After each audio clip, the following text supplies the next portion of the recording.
की शुभकामना मिले।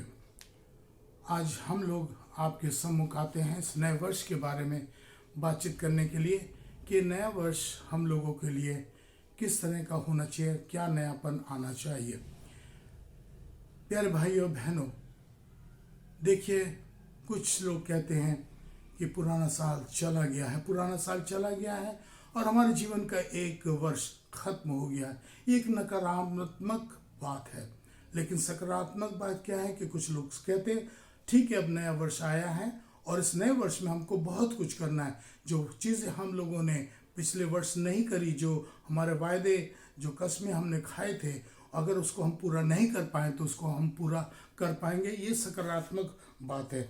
जरा सोचिए मेरे प्यारे भाइयों बहनों, बहुत से लोग ऐसे हैं कि इस नए वर्ष को आज आसपास अगर देखा होगा, सुना होगा कि नए देख पाए हैं, वो बेचारे इस संसार से चले गए। लेकिन हम कितने भाग्यशाली हैं कि हमको एक नया वर्ष मिला है। ये परमेश्वर की दया है।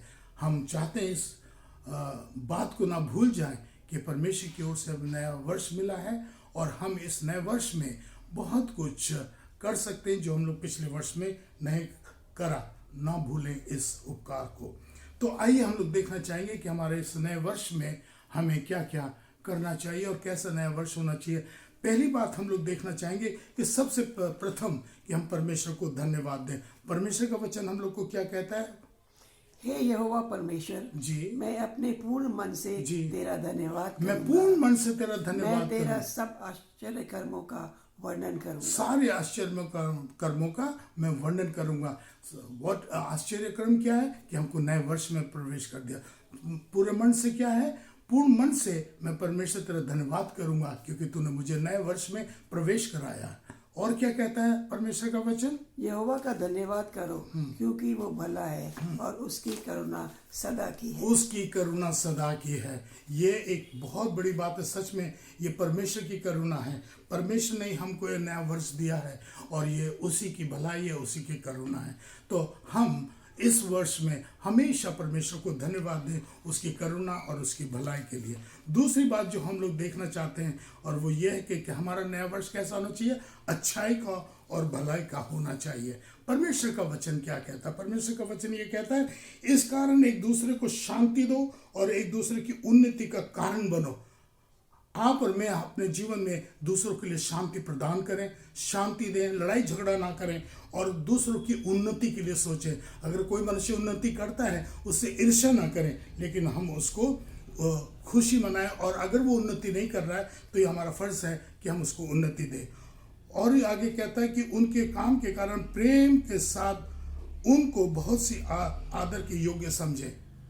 हम एक दूसरे को प्यार करें। आगे वचन कहता है आपस में मेल मिलाप से रहो। हमें एक दूसरे के साथ मेल मिलाप से रहना के लिए ये वर्ष हमको दिया गया है कि पहले पिछले वर्ष अगर हम लोगों ने मेल मिलाप, लड़ाई झगड़ा किया, प्रेम नहीं किया, नफरत करी है, इस वर्ष हमारे लिए एक मेल मिलाप का, खुशी का, उन्नति का और एक दूसरे के लिए सोचे। हे भाइयों, हम तुम्हें समझाते हैं कि जो ठीक चाल नहीं चलते उनको समझाओ।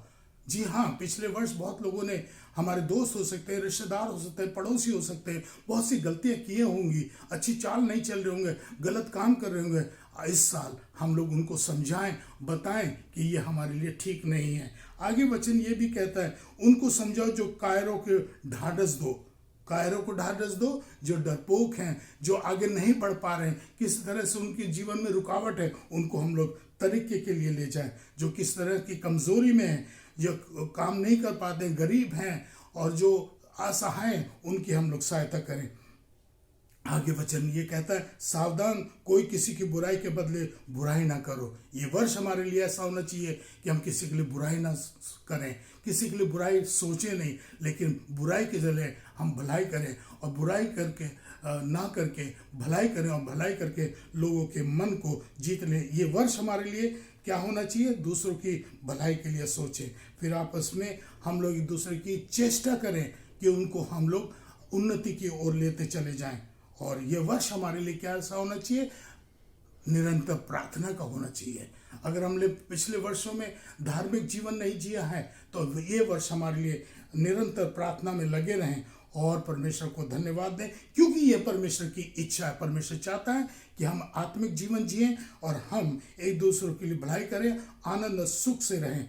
फिर वचन ये कहता है, अपनी आत्मा को मत बुझाओ, मत बुझाओ। और अगर हमारे में करने की सहनशीलता है, कर सकते हैं, तो हमें दूसरों की ये काम करना चाहिए। फिर आगे कहता है, अच्छे बातों को पकड़ लो और सब प्रकार की बुराई से बचे रहो। परमेश्वर चाहता है कि हम अच्छे काम करें और बुरे काम को छोड़ दें, क्योंकि परमेश्वर को ये बातें नहीं भाती है। इसलिए मेरे प्यारे भाई बहनों, ये वर्ष हमारे लिए अच्छाई का और भलाई का होना चाहिए। तीसरी बात, जो नए वर्ष में हमारे लिए कैसा होना चाहिए, हमको अपने मनों को फिराना चाहिए। उसके लिए वचन में परमेश्वर का क्या कहता है, और मैं अपने प्राण से कहूंगा, मैं अपने प्राण से कहूंगा, हे हे प्राण, तेरे पास बहुत वर्षों के लिए बहुत संपत्ति है, बहुत संपत्ति है मेरे चैन पास। कर, खा पी और सुख से रह। ये एक धनी इंसान जिसने बहुत कुछ बटोर लिया था और वो कहता है, अब मैं सुख से और आराम से रहूंगा। एक कितना स्वार्थी इंसान है वो, और वो कहता है कि अब मैं आराम से रहूंगा, इस वर्ष मैं खूब धन दौलत जमा करूंगा और आराम से रहूंगा। नहीं प्यारे भाई बहनों, ये परमेश्वर का वचन कहता है नहीं। आगे सुनिए परमेश्वर का वचन क्या कहता है। परंतु परमेश्वर ने उससे कहा, हाँ, हे मूर्ख, हे इसी मूर्ख, रात को तेरा प्राण तुझसे ले लिया जाए जी, तो जो कुछ तूने इकट्ठा किया है उसका क्या होगा? क्या होगा? हमारे में होड़ लगी हुई है धन कमाने की, जमीन जायदाद कमाने की, मकानों की, गाड़ियों की, ये सब। परमेश्वर कहता है, हे मूर्ख, तू जानता नहीं है, अगर आज रात को मैं तेरा प्राण ले लूं तो ये सब कहाँ रह जाएगा, किधर चला जाएगा, क्या करेगा? ये सब कुछ हमको इधर ही छोड़ करके जाना है। मेरे प्यारे भाई बहनों, हमारे को इस संसार की होड़ में नहीं रहना। पैसा हमारे जितने ज़रूरी है लें, जितना हमारे घर को चलाने की ज़रूरत है उसमें कर, जितना हमें घर रहने के लिए चाहिए उतना। ये नहीं कि बहुत सारी ज़मीन ले ली, बहुत सारे मकान ले लिए, लेकर के हम क्या करेंगे? परमेश्वर कहता है, मूर्ख, तुझे नहीं मालूम कि अगर आज तेरा प्राण ले लिया जाए तो ये सब कहाँ जाएगा, किसका होगा? ये एक सवाल परमेश्वर आप और मेरे से कर रहा है। और फिर एक और देखेंगे, परमेश्वर का वचन कहता है, और इस नए वर्ष में हमें कैसा होना चाहिए? परमेश्वर की आज्ञाओं का पालन करना चाहिए। वचन क्या कहता है? हे मेरे पुत्र, हाँ, मेरी बात सुनकर ग्रहण कर, हाँ, तू वर्षों तक जीवित तू रहेगा। वर्षों तक जीवित रहेगा। अगर परमेश्वर के वचन पर रहेंगे, परमेश्वर का भय मानेंगे, उसके निकट रहेंगे, तो परमेश्वर कहता है मैं तेरे को लंबी आयु दूंगा। आगे क्या कहता है परमेश्वर का वचन? परंतु जो मेरी सुनेगा, हाँ, जो मेरी सुनेगा, निडर बसा रहेगा, वो निडर बसा और रहेगा, बेखटके सुख से रहेगा। निडर और बेखट के रहेगा। मेरे प्यारे भाई बहनों, कितना अच्छा जीवन है इस साल, अगर मैं परमेश्वर के निकट रहता हूँ और परमेश्वर की आज्ञाओं को मानता हूँ, बेखट के निडर होकर के मैं इस संसार में रहूंगा। क्या आप और मैं बेखट के निडर रहना चाहते हैं? क्या आप और मैं सुख में रहना चाहते हैं? क्या आप और मैं एक अच्छा जीवन जीना चाहते हैं? परमेश्वर की आज्ञाओं को मानो, और परमेश्वर कहता है मैं तुमको लंबी उम्र दे दूंगा, बेखट के जियोगे और तुम सुख के आनंद के जीवन जियोगे। फिर एक वचन और है जो हमारा इस संसार में कैसा हो, इस वर्ष हमारा संसार में कैसा होना चाहिए? हमको एक नई सृष्टि में बनना है, एक नयापन आना चाहिए। उसके लिए वचन क्या कहता है? इसलिए यदि कोई परमेश्वर मसीह में है, हाँ, वो नई सृष्टि है। हाँ, जी, पुरानी बातें बीत गई हैं, देखो सब बातें नई हो गई हैं। अगर मैं परमेश्वर के वचन में हूँ, परमेश्वर की आज्ञाओं को मानता हूँ, तो मैं मेरे इस साल मेरे जीवन में एक नयापन आना चाहिए। पुरानी बातों को भूल जाओ, बुराइयों को भूल जाओ, जो कुछ गलतियां हुई भूल जाओ, और अब इस वर्ष जो नया वर्ष मिला है, मेरे जिंदगी में नयापन, नई सृष्टि, हम नई सृष्टि बन करके इस संसार में आए। क्योंकि परमेश्वर का वचन एक बात और कहता है, ध्यान से सुनिए, यह आखिरी बात है हमारी। सब कुछ सुना गया, सब कुछ सुना गया, अंत की बात यह है, अंत की बात यह है, परमेश्वर का भय मान, परमेश्वर का भय मान और उसकी आज्ञाओं का पालन और कर, उसकी आज्ञाओं का पालन क्योंकि कर। मनुष्य का संपूर्ण कर्तव्य यही है कि परमेश्वर की आज्ञा को मानो, उसकी इच्छा को पूरा करो, उसका भय मानो।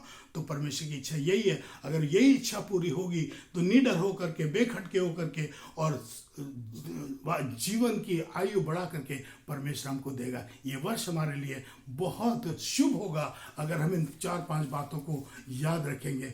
आप सबको नए वर्ष की शुभकामना, नया साल मुबारक हो।